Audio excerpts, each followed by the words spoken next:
My jealous sister tried to seduce my husband after her own marriage fell apart, then demanded I divorce him too because she was miserable and wanted us to suffer.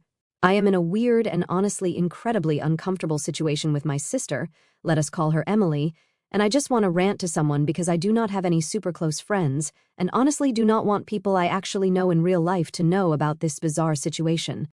My sister, 34, and I, 29 and female, have always had a complex relationship. We grew up in a loving household, but as we got older, our personalities clashed. We took different paths in life, and our choices often led to comparisons and subtle competition between us. However, nothing could have prepared me for what unfolded recently. It all started when she came over to my house unannounced and extremely drunk. I opened the door after checking who it was and brought her in. She told me she needed to vent about her problems. I was extremely confused and asked her what she meant. She said that she found out her husband, Josh, had been cheating on her with a 22-year-old college student. I felt awful hearing this, but honestly, Josh has been a total asshole for pretty much the entirety of their relationship, and I would be lying if I said I did not see something like this coming. Emily's marriage had been on shaky ground for quite some time. Apparently, her husband had been distant and secretive for months, and often did not come home all night. Emily could not help but notice the change in his behavior and finally decided to investigate. She had followed him in her car and saw him drive up to his ex's house. That pushed her over the edge, and she got super drunk. She drank at this local town bar and decided to come over to my house the next morning because she did not want to go back to her place. I tried to be as nice as possible, but after telling me what happened, she started making inappropriate comments about my husband, saying things like how lucky I was to have such a great husband and how she wished she had a husband like him. She even said that she wished she had met my husband instead of Josh. I thought it was weird but harmless drunk talk, but I was proven very, very wrong. It did make me more than a little uncomfortable, but she was so drunk and heartbroken, so I just let it slide. I tried to comfort her and offer support, but the problem was that I had a very important work event to attend. I was almost ready when Emily showed up and was about to leave. I tried to delay leaving as long as possible, but there was no way I could miss the event, and Emily was in no state to drive home, and I did not want to just put her in an Uber and leave. Around 30 minutes after Emily showed up, my husband came back from work. He takes a weekly night shift and comes back around 10 o'clock in the morning, goes straight to sleep. By that time, Emily had passed out on our couch. I explained the situation to him, and he told me it was all right and that he would keep an eye on her while I'm at the event and asked me to be back as soon as possible. I felt bad leaving him with her, as he was clearly tired and sleepy, but she had already passed out, and he assured me that it was all right since it will just be a couple of hours anyway. So I left for the event hesitantly. I was there for maybe 2 hours or so when I got a call from my husband. I could not pick up at the moment and texted him to ask what was up. He texted that I needed to come back home as soon as possible. I panicked and did not know what to do. I could not leave the event for almost an hour, and the whole time my anxiety was just eating me alive. I finally made my way back home around 2 p.m. I ran inside and saw my husband in the living room alone. I asked him what happened and where Emily was, and he immediately tensed up. He said that he intended to stay up till I got back, but accidentally fell asleep on his gaming chair and woke up to Emily trying to climb into his lap. He freaked out and obviously asked her to get off, but she would not and tried to kiss him. He pushed her off and yelled at her, asking what the hell she was doing. Apparently, she started crying and tried to convince him it was fine and that she will not ever tell me and she wants some comfort.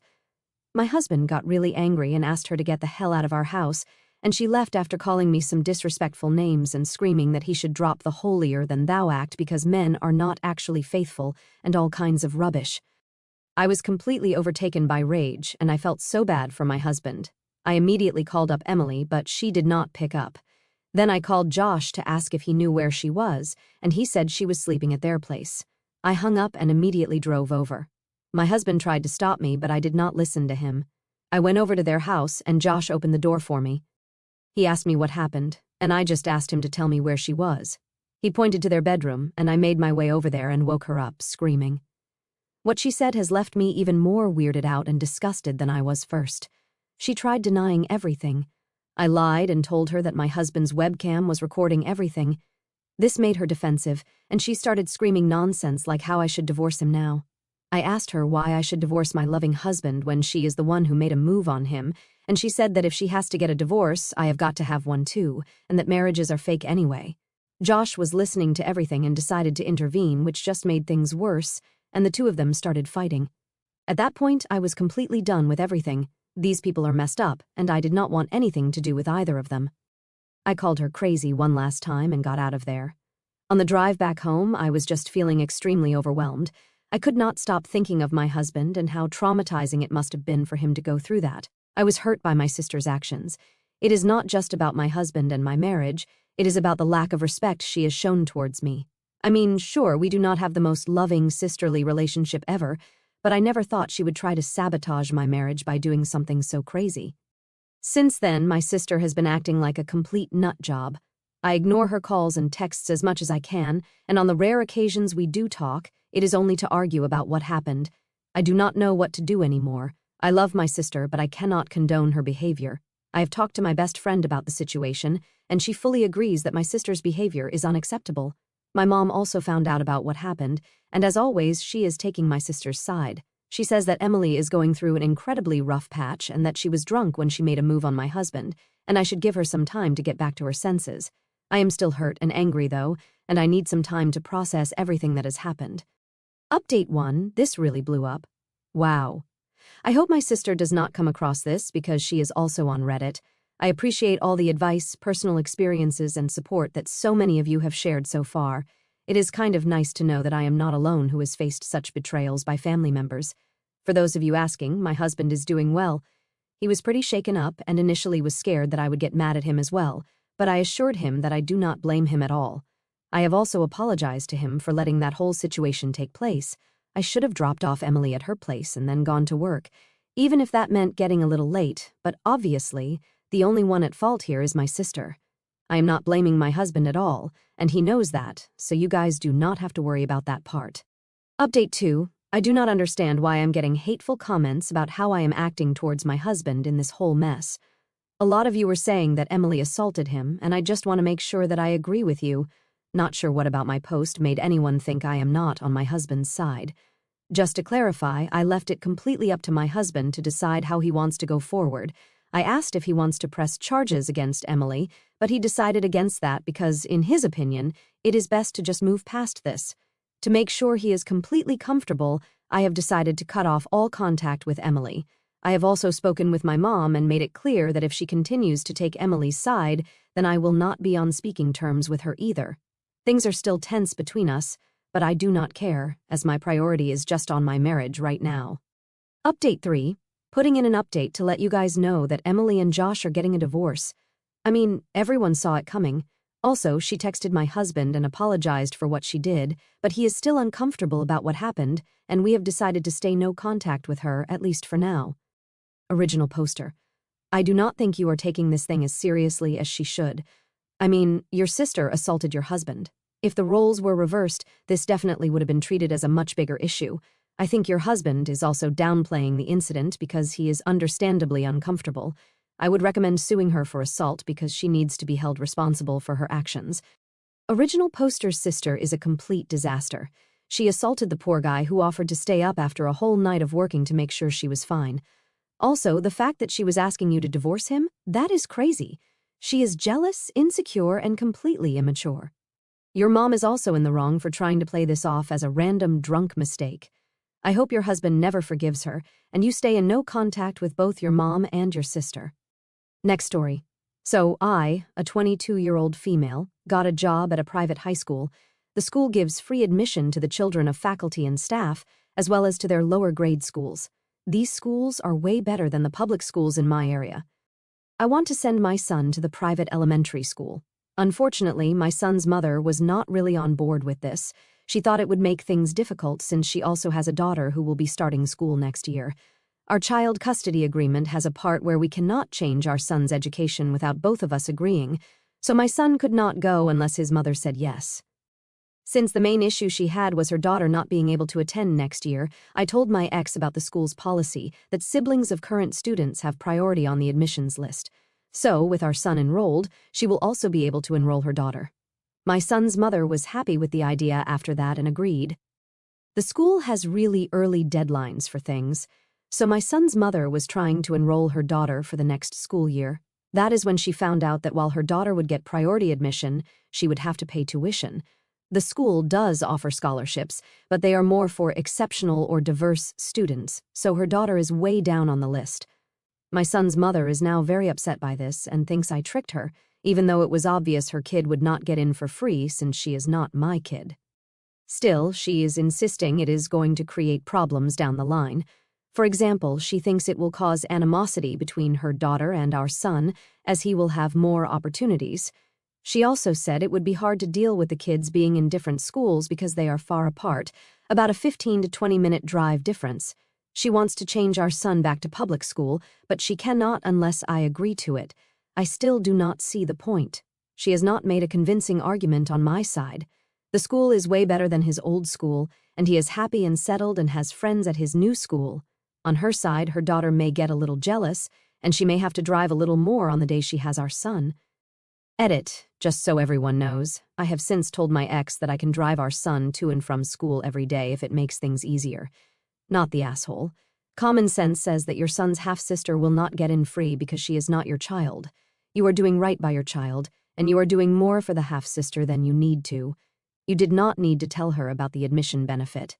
Not the asshole. She would rather both kids have a worse education than one kid have a better education. Nonsense.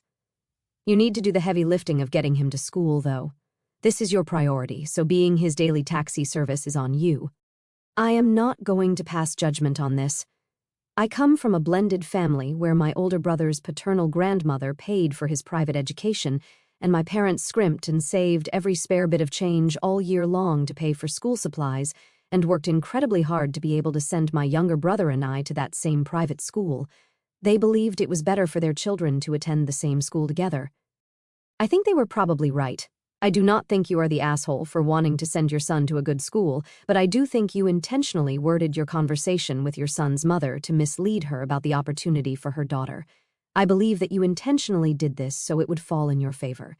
It does not make any sense whatsoever that you would talk to her about the opportunity for her daughter while not mentioning what the cost of tuition would be to ensure she could cover it, unless you were intentionally withholding that information from her so she would agree to your terms.